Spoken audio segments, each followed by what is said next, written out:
Hello बच्चों, मैं विराम आज आपके लिए ये एनसीईआरटी बुक का बहुत ही इम्पोर्टेंट टॉपिक आपकी सेवा में उपस्थित है।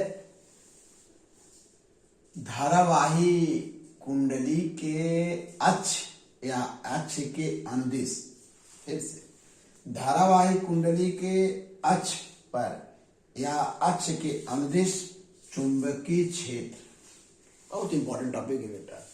Magnetic field along the axis of current carrying coil। इस पर बहुत ही सरल भाषा में आपको मैं सिखाऊंगा। आइए स्टार्ट करते हैं। जैसा कि मेरे प्यारे बच्चों, आपको हम वृत्ताकार कुंडली के केंद्र या लूप पर चुंबकीय क्षेत्र का परिमाण और दिशा बता चुका हूं और आप अच्छी तरह से इस पर न्यूमेरिकल लगा चुके हैं।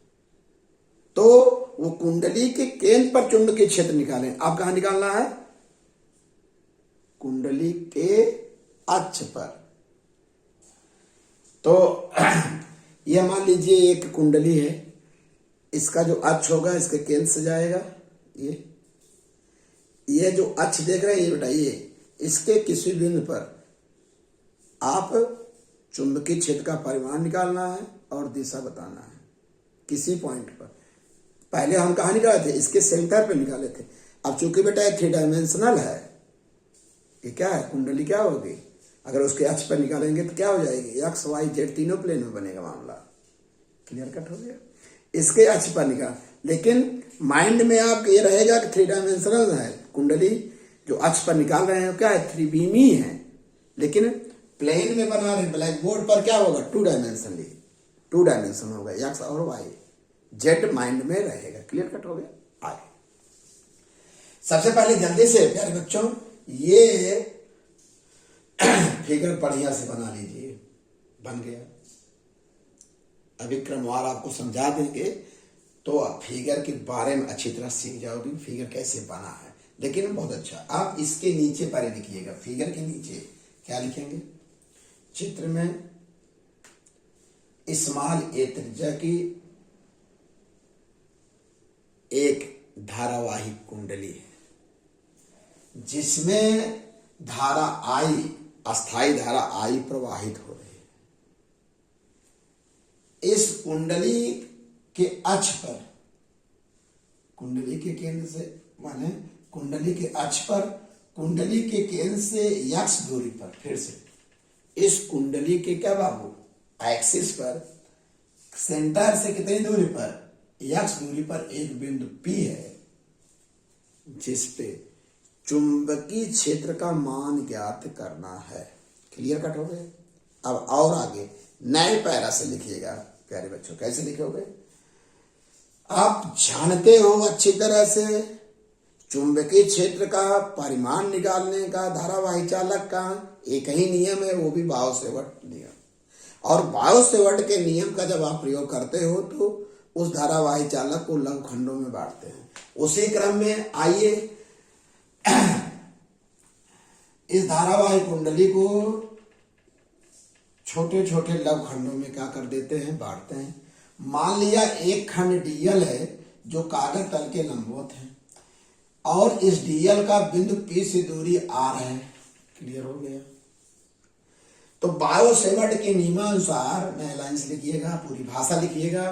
बायो-सेवर्ट के नियमानुसार इस लघुखंड डीएल के कारण बिंदु P पर उत्पन्न चुंबकीय क्षेत्र क्या होगा? dB = μ0/4 pi I dl sin theta बटे r²। क्लियर? जानते हो प्यारे बच्चों? जरा देखिएगा, जल्दी से देखो।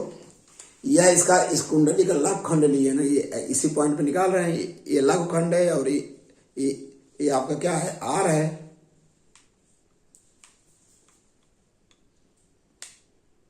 ये R है।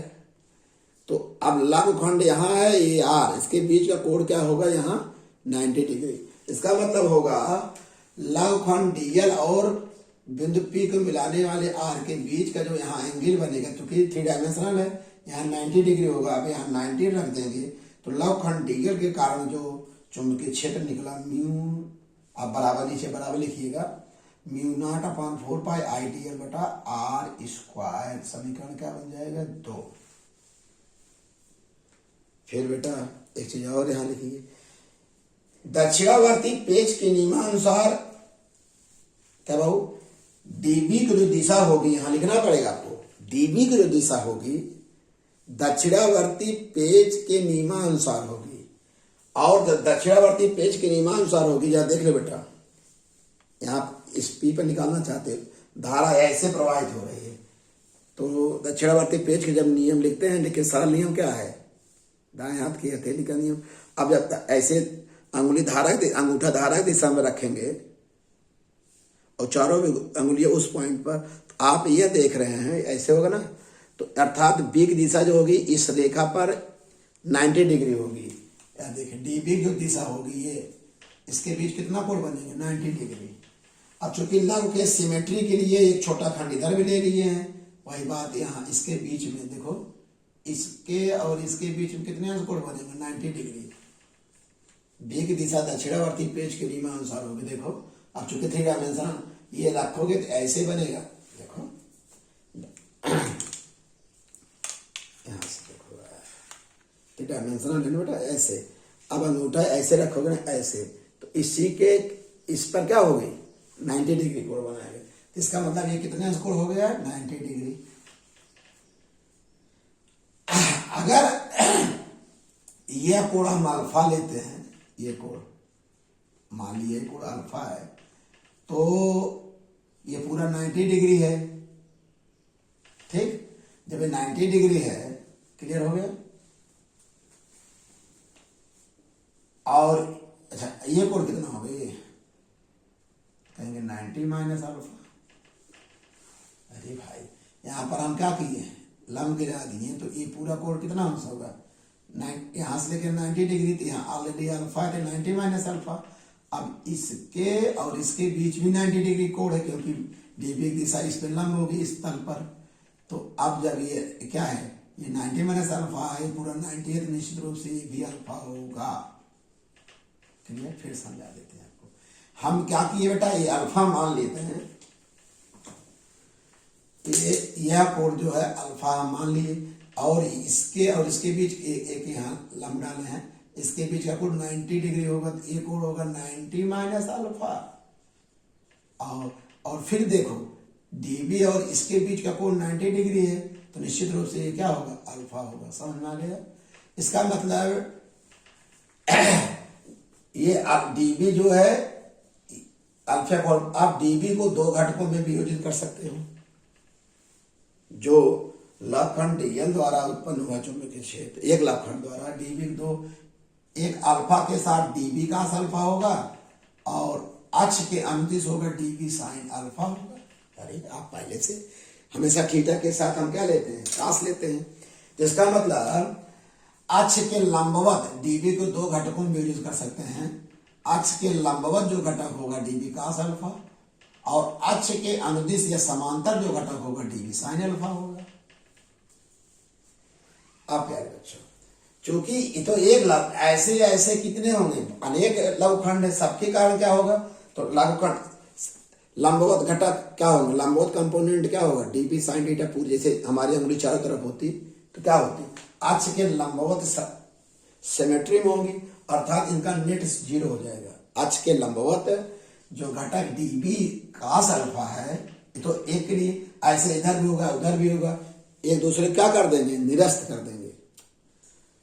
अक्ष के लंबवत घटक डीबी कास थीटा जो हुआ, इधर भी तो नहीं होगा उधर भी होगा। देखो जितना उंगली ऊपर, जैसे अक्ष के लंबवत ये अक्ष है बेटा, मान लीजिए ये अक्ष है, अक्ष के लंबवत ये भी एक लाभखंड, ये सर नीचे भी तो नहीं होगा, इसको नीचे वाला निरस्त कर देगा, इसको इधर वाला निरस्त कर दे। इसका मतलब जो डीबी को 2 घटकों में विभाजित किए हैं, तो लक्ष्य के अक्ष एक्सिस के जो परपेंडिकुलर अक्ष के जो लंबवत घटक है डीबी कास अल्फा, क्या हो जाएंगे, एक दूसरे को निरस्त कर देंगे। परंतु देखिए इसके हर एक लघुखंड द्वारा डीबी साइन अल्फा अक्ष के अनुदिश होगा, अक्ष के अनुदिश होगा तो जुड़ जाएंगे। इसका मतलब क्या हुआ, सिमेट्री के कारण चुंबकीय कुंडली के कारण चुंबकीय क्षेत्र की दिशा अक्ष के अनुदिश होगा। परिणामी चुंबकीय क्षेत्र की दिशा अक्ष के अनुदिश होगा ही।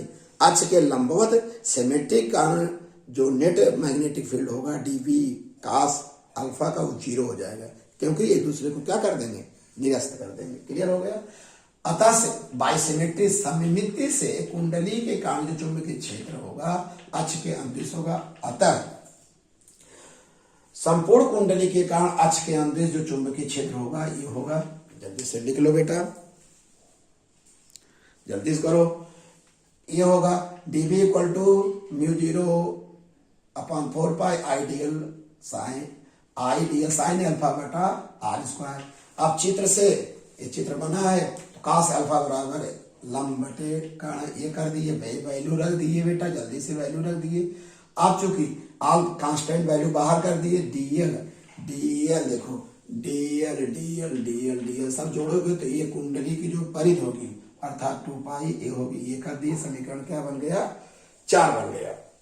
चित्र से आप ये पाइथागोरस प्रमेय लगा दोगे तो ये आ गया, ये वैल्यू यहां रख दीजिए। आर की वैल्यू समीकरण किस में रख दिए, 4 में रख दिए। 4 में रखने से ये समीकरण आपको क्या हो गया, प्राप्त हो गया। अर्थात कुंडली के केंद्र से यक्ष दूरी, कुंडली के अक्ष पर, कुंडली के केंद्र से कितनी दूरी पर, यक्ष दूरी पर जो चुंबकीय क्षेत्र का निकला कुंडली के अक्ष के अनुदिश वो निकला μ0I² into a² plus x² power 3/2 निकला बेटा।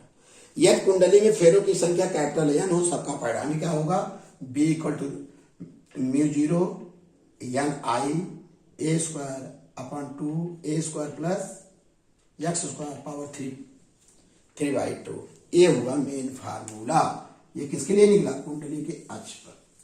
आइए कुंडली के केंद्र पर हम पहले से जानते हैं चुंबकीय क्षेत्र का मान कितना होता है। देखो कुंडली के केंद्र पर निकालो तो x इक्वल टू 0, तो कुंडली यहाँ रख दो बेटा, x इक्वल टू 0, तो 0 कर दी, आ गया कितना, जो पहले से आप जान चुके हो, जिसको पढ़ा चुके हैं। और जो b की दिशा होगी वह कुंडली के अक्ष के अनुदिश होगी। किसकी दिशा, जो ये b निकली इसकी दिशा कुंडली के अक्ष के कहाँ होगी, अनुदिश होगी। ये बहुत ही सरल भाषा में आपको सिखाए हैं। एक काम कर लीजिएगा, आप नोट्स बना लीजिए, बहुत ही सिंपल है, इंपॉर्टेंट है, परीक्षा में आता है। Thank you.